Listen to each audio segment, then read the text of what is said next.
বিশ্ব বাংলা 24 বিশ্বায়নে বাঙালিয়ানা। Pennsylvania test Awami লীগের উদ্যোগে জাতির পিতা বঙ্গবন্ধু শেখ মুজিবুর রহমানের জন্মশতবার্ষিকী উদযাপন করা হয়েছে। 31 অক্টোবর 2020 শনিবার স্থানীয় দেশি ভিলেজ রেস্টুরেন্টের এক মনোরম পরিবেশে বঙ্গবন্ধুর জন্মশতবার্ষিকী উদযাপিত হয়। সভাপতিত্ব করেন পেনসিলভেনিয়া টেস্ট আওয়ামী লীগের সভাপতি আবু তাহের মিয়া। অনুষ্ঠান পরিচালনা করেন পেনসিলভেনিয়া টেস্ট আওয়ামী লীগের সাধারণ সম্পাদক আবু সাইদ খান। অনুষ্ঠানে প্রধান অতিথি হিসেবে উপস্থিত ছিলেন যুক্তরাষ্ট্র আওয়ামী লীগের সুযোগ্য সভাপতি ডক্টর সিদ্দিকুর রহমান।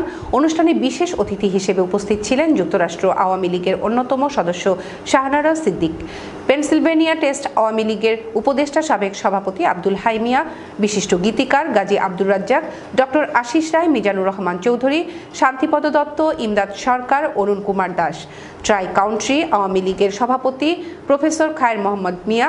সহসভাপতিদের মধ্যে বক্তব্য রাখেন সিনিয়র সহসভাপতি মিজানুর রহমান, এস জামান খান, রোটারিয়ান লোকমান হোসেন রাজু, বীর মুক্তিযোদ্ধা তহিদুর রহমান মজুমদার, ইকবাল হোসেন, বিপ্লব কুমার রায়, লাবলু মিয়া। যুগ্ম সাধারণ সম্পাদকের মধ্যে বক্তব্য রাখেন আসাদুজ্জামান শামীম, সেলিম রেজা, মাজেদ রাজ্জাক বাবু, সাংগঠনিক সম্পাদক Harunur Rashid, Philadelphia try country Awami লীগের সাধারণ সম্পাদক তোজাম্মেল হক তুজা, পেনসিলভেনিয়া টেস্ট আওয়ামী লীগের অন্যতম সদস্য নাহিদ রেজা জনি শিকদার সহ অন্যান্যরা। সুন্দর আয়োজনের জন্য পেনসিলভেনিয়া টেস্ট আওয়ামী লীগকে শুভেচ্ছা ও অভিনন্দন জানিয়েছে যুক্তরাষ্ট্র আওয়ামী লীগ। অনুষ্ঠানে কেক কেটে বঙ্গবন্ধু শেখ মুজিবুর রহমানের জন্মশতবার্ষিকী উদযাপন এবং বঙ্গবন্ধু শেখ মুজিবুর রহমানের প্রতিকৃতিতে শ্রদ্ধা নিবেদন করা হয়।